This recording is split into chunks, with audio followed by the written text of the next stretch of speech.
Everyone in that Los Angeles courtroom sat in stunned silence when the defense attorney dropped a bombshell: allegations that Christian Combs had targeted underage guests at so-called FreakOFFS. The energy in the room shifted instantly, tense, electric. Photographers sprang into action, cameras clicking furiously as Christian pushed back his chair, his face drained of color. Without a word, he stood up and walked out.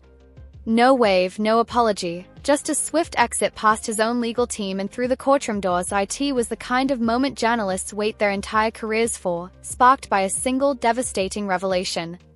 The accusations involving minors at those infamous yacht parties took the story into far darker territory than any prior press release ever hinted at.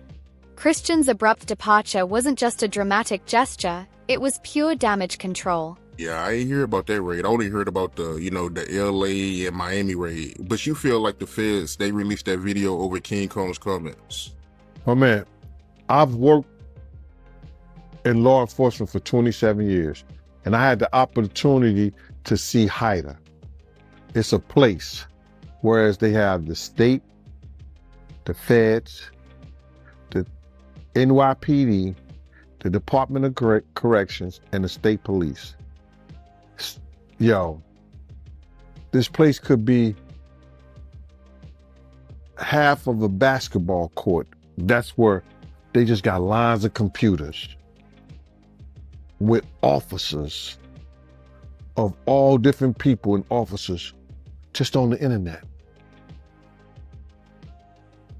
Whoever's over that case, whoever's working that case, don't you know they saw that and took it to their boss? Me and my dog, me and my son right here, firstborn. Everyone wants to be around. His name is Bailey. It's exhausting, isn't it? Look at him. People just couldn't leave. Who's your daddy? Especially the girls. Christ. You know. Girls. It's embarrassing. Sit. Hard just to get him to call somebody.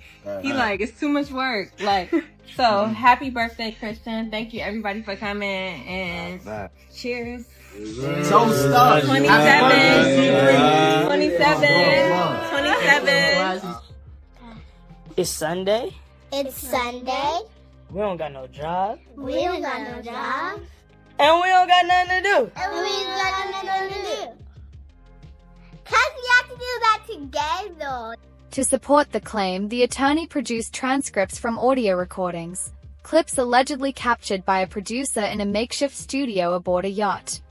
In the recordings, a young woman named Grace O'Markay is heard rejecting advances that she later described as turning violent, following tequila shots she believes were spiked. Grace had been hired as a steward for a yacht chartered by Sean Diddy Combs in late December 2022. She believed she was signing on for a routine family cruise, tasked with serving meals and drinks. Instead, she described an environment of non-stop partying, a rotating cast of suspected sex workers, and cocktails so potent that people reportedly collapsed after a single sip. Now a son of embattled music mogul Sean Diddy Combs has been accused of sexual assault. A lawsuit filed in LA Superior Court on Thursday accuses Christian King Combs of sexually assaulting and possibly drugging a woman in December 2022. The woman says it happened while she was working on a yacht that Diddy had chartered.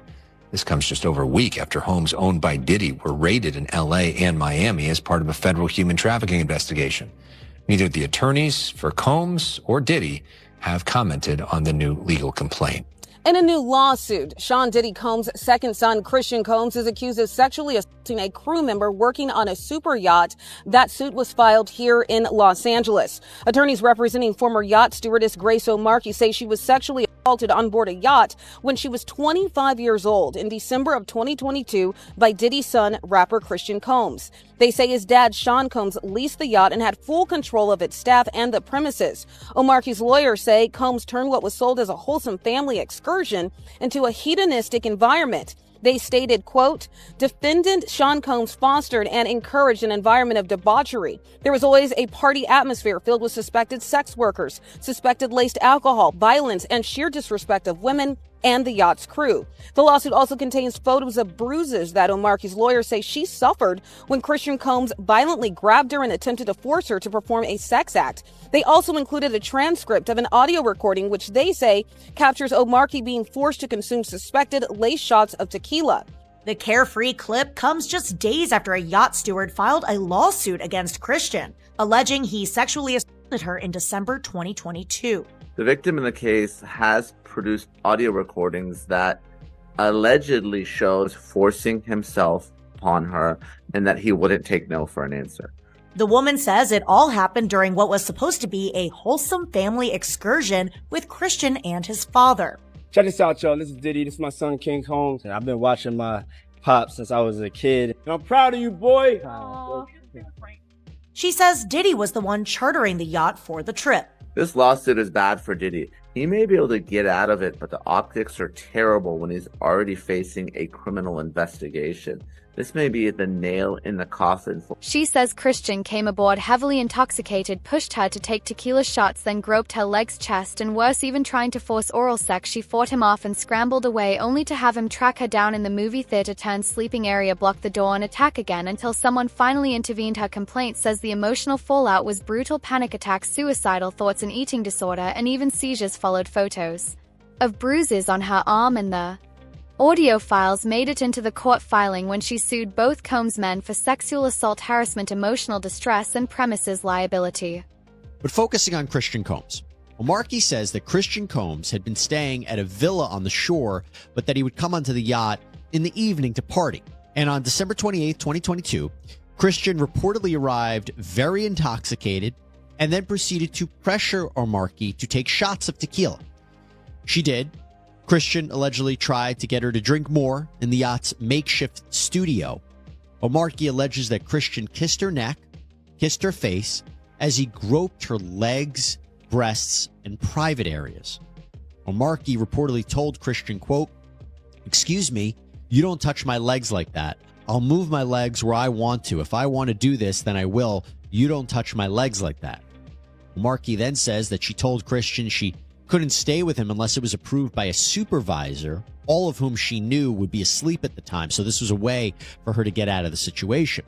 She claims that Christian said, "Who can I talk to? I'm going to say I requested you right now." Omarki then says she responded with, quote, "Well, you can take your hand off my ass for the first thing." Omarki says this is what happened next.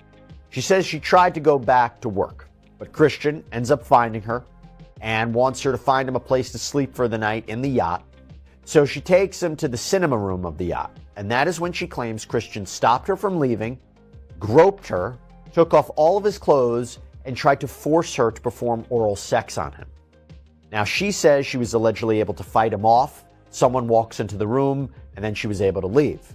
And she said when she reported this to the captain, according to her, the captain berates her. And she alleges that the captain may have even been paid off by Sean Combs to keep quiet about what happened.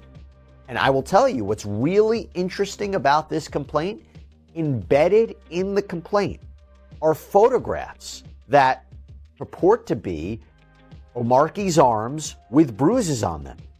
And that is really interesting. You don't usually see that in a complaint like this. All right, so I want to bring on right now criminal defense attorney Mauricio Padilla, friend of the show. He's represented some very high-profile defendants in high-profile cases. Good to see you once again. So I don't think we've had a chance to talk about this lawsuit, and now that the news is reporting that Christian has been served with papers here, why is that significant?